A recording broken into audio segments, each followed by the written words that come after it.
दीपक हुड्डा इतना बड़ा चेहरा नहीं था। वो नेशनल खेला था लेकिन नहीं, वो इंटरनेशनल प्लेयर था। अगर मुझे पैसे का लालच होता तो मैं क्या उस इंसान का हाथ पकड़ती। लाख रुपए हमारे अकाउंट में डाले और वापस कितने लिए? 7 लाख रुपए। 2 लाख रुपए तो उसने उसी साल हमारे खा गया वो। और वो बोल रहा है कि मैंने धोखा किया। हड़पने का मैं उससे ये सवाल करती हूँ, सबको ये लगता होगा कि बहुत बड़ा प्लेयर है, उसके पास अरबों की संपत्ति होगी। मैं आपको बता दूं, जब मैंने उस इंसान का हाथ पकड़ा था तो उसके पास उनके घर में टॉयलेट तक नहीं था। सबसे पहले आप सबको मेरा नमस्कार, जय माता दी आप सबको। मैं यहाँ आई हूँ, मेरे बारे में मेरे पति देव दीपक हुड्डा जी ने जो आरोप लगाए हैं उनके बारे में बताने के लिए। एक्चुअली मैं बहुत टाइम से मैं डिप्रेशन में चल रही थी और मैं बोल नहीं पा रही थी चीज़ों को, और अभी मेरी मेडिकेशन भी चल रही है और उसके अभी मैं थोड़ा सा ठीक महसूस कर रही हूँ। लेकिन तभी मैं आई, मैं अभी भी इतना कैपेबल नहीं हूँ कि मैं बहुत ज़्यादा बोल पाऊँ, लेकिन फिर भी मेरी मजबूरी हुई कि आने की, क्योंकि मेरे को बहुत ज़्यादा परेशान किया जा रहा है, बहुत ज़्यादा प्रताड़ित किया जा रहा है। मैं आप लोगों को बता दूं कि 2015 से मैं दीपक हुड्डा को जानती हूँ। उसने जब मेरी पहली बार उनसे बात हुई थी तो उन्होंने मेरे को इमोशनली ब्लैकमेल बोल सकते हैं, इमोशनली मेरे को बोला कि मैं बिना माँ बाप का बच्चा हूँ, और मेरी मतलब ऐसे करके एक सॉफ्ट कॉर्नर उसने हमारी फैमिली में और मेरे अंदर बनाया। और मेरी बातचीत उनसे शुरू हुई 2015 में। मैंने जब उस इंसान से बात करना स्टार्ट किया उस टाइम, मैं आपको बता दूं कि आज वो संपत्ति हड़पने के मेरे ऊपर आरोप लगा रहा है। जब 2015 में मैंने बात की थी तो उसके घर में एक टॉयलेट भी नहीं होता था। उसके घर में एक टॉयलेट नहीं होता था, तसले में नहाते थे वो लोग। ऐसे इंसान का मैंने हाथ पकड़ा था। मेरी गलती ये रही कि मैंने उस इंसान का, और उस टाइम मैं वर्ल्ड की मेडलिस्ट, इनकम टैक्स इंस्पेक्टर और एशियन की मेडलिस्ट और बहुत बार नेशनल चैंपियन रह चुकी थी। और उस टाइम दीपक हुड्डा इतना बड़ा चेहरा नहीं था। वो नेशनल खेला था लेकिन नहीं, वो इंटरनेशनल प्लेयर था। अगर मुझे पैसे का लालच होता तो मैं क्या उस इंसान का हाथ पकड़ती उस टाइम? आप लोग बता दीजिए, क्या मैं पकड़ती उस इंसान का हाथ? उस इंसान के ने हमारे दिलों में सिंपैथी गेन की। 2016 में उसके लीग के पैसे आए और जैसे हमारा उसने विश्वास भी जीता, मेरा और मेरे माता पिता का। हम उस पर ब्लाइंडली फेथ करते थे, क्योंकि मेरे मम्मी पापा को वो ऐसे बोलता, मेरा माँ बाप नहीं है तो आप ही मेरे माँ बाप हो। और उस टाइम हमने उसके ऊपर बिल्कुल ब्लाइंडली फेथ किया। मेरा ये एक कसूर है कि मैंने किसी के ऊपर अंधा विश्वास किया। और उस आदमी ने अपना टैक्स बचाने के लिए, टैक्स चोरी करने के लिए, मैं आपको बता दूं कि 2016-17 में जो हमारे 16-17 में जो 5 लाख रुपए हमारे अकाउंट में डाले और वापस कितने लिए? 7 लाख रुपए। 2 लाख रुपए तो उसने उसी साल हमारे खा गया वो। और वो बोल रहा है कि मैंने धोखा किया। ऐसे ही सारे रिकॉर्ड है मेरे पास, मैंने लिखित में हर साल के सालाना जो रिकॉर्ड किए हुए हैं, और वो आपको मेरे वकील बता देंगे उसके बारे में, क्योंकि मेरी अभी ऐसी स्थिति नहीं है कि मैं सारे आंकड़े याद कर सकूं, क्योंकि 4-5 साल की बात है। लेकिन वो विश्वास था तो लेन देन भी होता था। मैं ये नहीं कह रही कि मेरे अकाउंट में या ये पैसे नहीं आए, बिल्कुल आए हैं, लेकिन उनको हमने वापस भी किया है। वो ट्रांजैक्शन तो उसने नहीं दिखाई, उसने तथ्यों को छुपाया है। और उसने ये भी छुपाया है कि वो इनकम टैक्स की चोरी कर रहा है। मेरे माँ बाप इतने पढ़े लिखे नहीं है, बिल्कुल। उसने अपना, जो मेरे भाई बहन उस टाइम 17-18 साल के थे, उस टाइम उसने बैंक अकाउंट में उनका टैक्स बचाने के लिए ट्रांसफर करता था पैसे, सैलरी दिखाकर। किसी को वो दिखाता था कि ट्रेनर, किसी को अपना कर्मचारी दिखाकर उसने पैसे डलवाए हमारे अकाउंट में। और उसने वो पैसे वापस भी ले लिए निकलवा कर, और कुछ पैसे उसने ऑनलाइन जैसे ट्रांजैक्शन कहीं उसके रिश्तेदारों में कहीं उसमें उसने वो वापस पैसे लिए हैं, जिसका रिकॉर्ड मेरे पास बैंक खातों में भी है। और फिर वही इंसान हमारे ऊपर इल्ज़ाम लगा रहा है कि हम पैसे उसके खा गए, ऐसा कुछ मेरे पापा के ऊपर और हमारे ऊपर। क्योंकि मेरे पापा इतने पढ़े लिखे नहीं थे, ब्लाइंड फेथ करते थे। अब कोई सैलरी डालता है हमारे अकाउंट में, टैक्स तो हमें भी देना पड़ेगा ना सैलरी का। मेरे पापा के अकाउंट से, मेरी माँ के अकाउंट से, मेरे भाई बहन के अकाउंट से हम उसकी जो वो सैलरी डालता था उसका टैक्स भी हम भरते थे, और जबकि टैक्स हम अपनी पॉकेट से भर रहे हैं और उसको सारा पैसा जा रहा था, लेकिन उस चीज़ से हम अनभिज्ञ थे। मेरे मम्मी पापा को इस चीज़ की नॉलेज ही नहीं थी कि ये किस चीज़ की क्या चीज़ें हो रही है, क्योंकि उसके ऊपर बिल्कुल ब्लाइंडली फेथ करते थे। तो ये एक मैटर था। दूसरा, वो इल्ज़ाम उसने जो लगाया मेरे ऊपर और मेरे परिवार के ऊपर संपत्ति हड़पने का, मैं उससे ये सवाल करती हूँ, सबको ये लगता होगा कि बहुत बड़ा प्लेयर है, उसके पास अरबों की संपत्ति होगी। मैं आपको बता दूं, जब मैंने उस इंसान का हाथ पकड़ा था तो उसके पास उनके घर में टॉयलेट तक नहीं था। उसके पास संपत्ति के नाम पर पुश्तैनी कोई भी संपत्ति नहीं थी। एक किला, अपने भैया हरियाणवी भाषा में जो बोलते हैं, एक दौरा भी पूरा को नहीं उसका दौरा है। संपत्ति क्या की खागी मैं उसकी, और मेरा परिवार कोई पूछने वाला हो उस इंसान से। और उसके जो पैसे आए वो हमने, मेरे पास सारे लीगल डॉक्यूमेंट है और सारी ट्रांजैक्शन है, इसमें लिखा हुआ है, हर एक जो ट्रांजैक्शन हुई उसमें लिखा हुआ है कि क्या क्या पैसे आए, क्या क्या पैसे गए उसके खाते में। और सारी ट्रांजैक्शन मैं कल इस मेरे ऊपर ये बगैर जांच किए हुए रोहतक में केस को फाइल किया गया मेरे खिलाफ। पहले वो मैंने अपना यहाँ 11 तारीख को मैं मिली थी हमारे हिसार एसपी से। मैं आपको पहले प्लाट की क्लैरिफिकेशन दे देती हूँ, क्योंकि मैं थोड़ा सा मैं बता रही हूँ कि मैं भूल जाती हूँ, ट्रैक से थोड़ा निकल जाती हूँ। तो मैं प्लाट के बारे में बताती हूँ आपको। जो बोल रहा है कि मेरा प्लाट धोखे से नाम करवाया, मैंने कौन सा धोखे से नाम करवा लिया? प्लाट भी आज भी उसी इंसान के नाम पर है। वो प्लाट, आधा प्लाट उसके नाम पर है और आधा प्लाट मेरे नाम पर है, जो कि मैंने शादी से पहले 2018 में मैंने खरीदा था। शादी के बाद नहीं खरीदा था कि जो उसकी संपत्ति होगी, ऐसा नहीं है।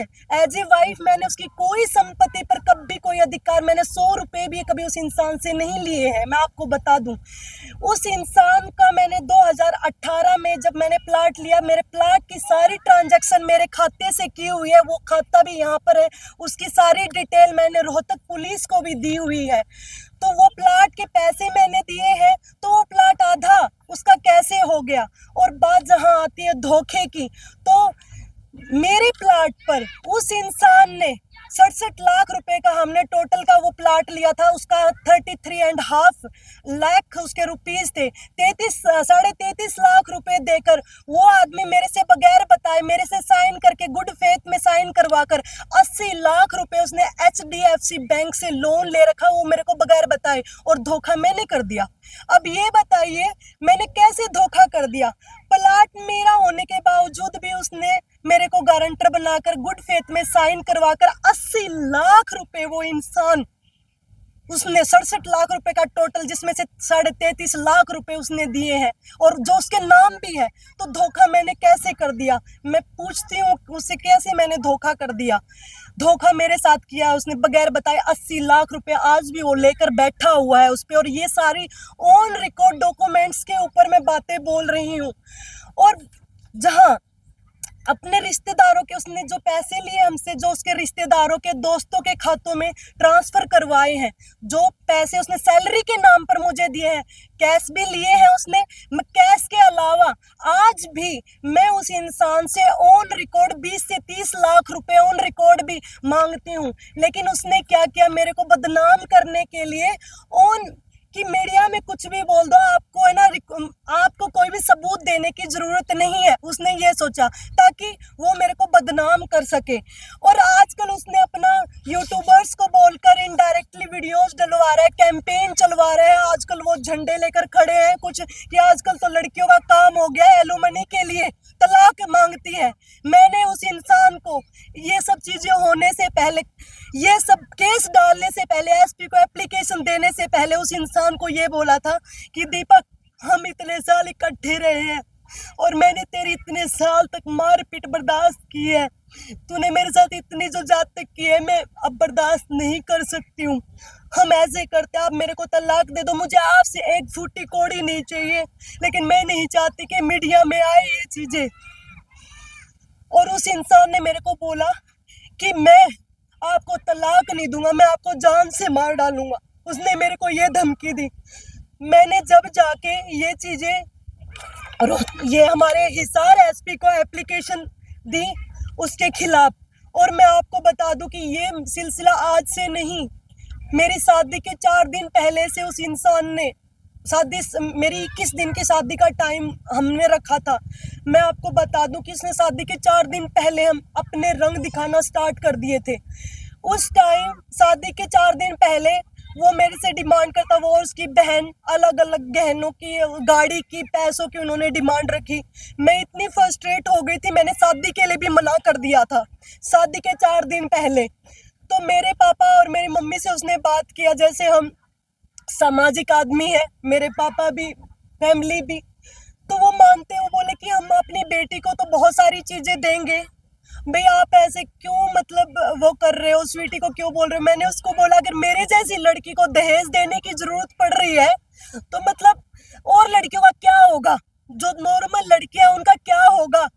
इतनी पढ़ी लिखी ऑफिसर, क्या चीज की कमी है मेरे अंदर, और सारी चीजें तेरे पास मतलब मैं लेके आ रही हूँ, और फिर भी तुम ये डिमांड कर रहे हो। उसने डिमांड की थी उस टाइम मर्सिडीज गाड़ी की, 2.5 करोड़ की मर्सिडीज की। मैंने उसका पेपर में ना कि हमारा इतनी ज्यादा बातें ना आए मीडिया में, ये ना, मैंने बिल्कुल सॉल्ट में उसकी एप्लीकेशन दी थी ताकि बेइज्जती ना हो किसी की, उसकी भी, सिर्फ मेरे को उस आधार पर डाइवोर्स मिल जाए।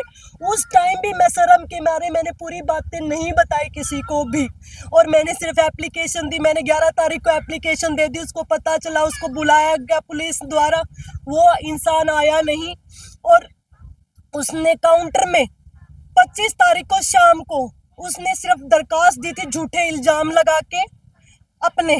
तो उस इंसान ने सिर्फ यही इल्जाम लगाए कि धोखाधड़ी के और पैसों वाले मेरे ऊपर इल्जाम लगाए, और इसके बाद उसने कुछ उच्च अधिकारियों से मिलकर, कुछ उच्च अधिकारी उसका मदद कर रहे हैं, और उस उच्च अधिकारियों से मिलके उसने एफआईआर दर्ज करवाई रोहतक में मेरे खिलाफ। उसमें मेरे बारे में बोला गया है, मेरे, क्योंकि लड़की के पास अगर कुछ नहीं मिलता तो उसको बोला जाता है बदचलन, जिसके अवैध संबंध होते हैं। मेरी इज्जत जो मुझे पूरी दुनिया से, पूरे संसार से, पूरी मटेरियल चीजों से प्यारी थी, तो उस इंसान ने मुझे वहां पिंच किया। उसको पता था कि मेरे को पैसे से कोई फर्क नहीं पड़ता, मेरे को किसी चीज से, कोई मटेरियल चीजों से फर्क नहीं पड़ता, मुझसे तोड़ा जा सकता है तो सिर्फ और सिर्फ मेरे कैरेक्टर के बारे में बोल के और मेरे परिवार के बारे में बोल के। तो उसने मेरे परिवार के ऊपर झूठे आरोप लगाए, मेरे परिवार के बारे में, मेरी बहन के बारे में बोला कि 2 बैग मेरी बहन भर के घर से लेके गई, और मैंने चाकू से उसका सिर फोड़ दिया, चाकू से उसका सिर फोड़ दिया। कंप्लेन में उसने ये चीज लिखवाई है, सोते सोते। मैं पागल हूँ जो मैं चाकू से उसका सिर फोड़ दूंगा। चाकू से या तो घाव होते हैं, और कहाँ वो मेडिकल है, कहाँ वो पुलिस ने झूठी जो एफआईआर जो दर्ज की है। कोई भी अगर किसी से पैसे मांगता है तो रिकवरी सूट के लिए डाला जाता है, लेकिन उसने कुछ नहीं किया। पुलिस ने मेरे खिलाफ एफआईआर दर्ज की, मैं गुनहगार नहीं थी, मैंने सारी ट्रांजैक्शन भी दे दी, फिर भी 2 तारीख को पुलिस ने वो एफआईआर दर्ज की। उसमें जो पहले एप्लीकेशन दी थी उसको चेंज करके, उसमें चीजों को, बहुत चीजों को ऐड करके मेरे परिवार के खिलाफ और मेरे खिलाफ ऐड करके वो चीजें उन्होंने उसमें डाली, और फिर वो एफआईआर बनाई ताकि वो मेरे ऊपर दबाव बना सके, और ताकि मैं आगे जाऊं कि उसको तलाक ना दूं। और मैं जिंदगी उस घटिया राक्षस से मैं पिटती रहूं। मेरे साथ बहुत ज्यादा उस इंसान ने, वो शादी के 4 दिन पहले जो उसने गाड़ी की डिमांड की थी, उसके बाद मेरे पापा ने मेरे सामने इमोशनल होकर बोला कि बेटा 4 दिन रह गए, कार्ड बट चुके, सारी चीजें हो चुकी, अगर हम अब शादी को तोड़ेंगे तो बदनामी होगी हमारी। जबकि मैंने मना कर दिया था, उसके बावजूद उस इंसान ने दोबारा शादी के लिए मेरे पापा मान के गाड़ी फॉर्च्यूनर देने के लिए उसको गाड़ी भी दी और सारी चीजें भी दी उसको, मेरे परिवार ने मजबूरन। और फिर भी उसको और उसकी बहन को सब्र नहीं आया। कौन से, मैंने एफआईआर में तो सिर्फ ये लिखवाया है कि उसने गाड़ी एक मांगी। मेरी ननंद ने मेरे पास, मैं बता दूं, मेरी ननंद ने किस, उसमें समाज में भी कोई ननंद के लिए गाड़ी नहीं देता अलग से। वो मेरा उसके लिए भी मुझे टॉर्चर करती थी, क्योंकि एफआईआर में मैंने सिर्फ मेरे पति को ज्यादा मेंशन किया था, क्योंकि मुझे किसी को बदनाम नहीं करना था, मुझे सिर्फ डाइवोर्स लेना था। सिर्फ इसलिए मैंने बहुत लिमिटेड चीजें उसमें मेंशन की थी। वो मेरे को टॉर्चर करती दिन में। 1.5 महीने मेरी शादी को हो गए थे। 1.5 महीने बाद मैं इतनी परेशान हो चुकी थी, मैं छोड़ के अपना मैं कैंप में चली गई। उसके बाद मैंने उसको ब्लॉक, वो बहुत फोन पर भी टॉर्चर करता था, आके भी टॉर्चर करता था, और आके मैंने उसको ब्लॉक कर दिया। मेरा जब एशियन चैंपियनशिप में खेलने की, मेरा जब गोल्ड मेडल आया तो सबसे पहले वो इंसान एयरपोर्ट पर मिला, लेकिन उसको ये पता कि मैं दुनिया के सामने में कुछ नहीं बोल सकती। वो इंसान वहां ये दिखा रहा कि वो, मैं इतना सपोर्ट करता हूँ। मुझे पता है कि उसने क्या चीज मेरे साथ की और क्या वो कर रहे हैं। वहां पे जाके इसके बाद बात आती है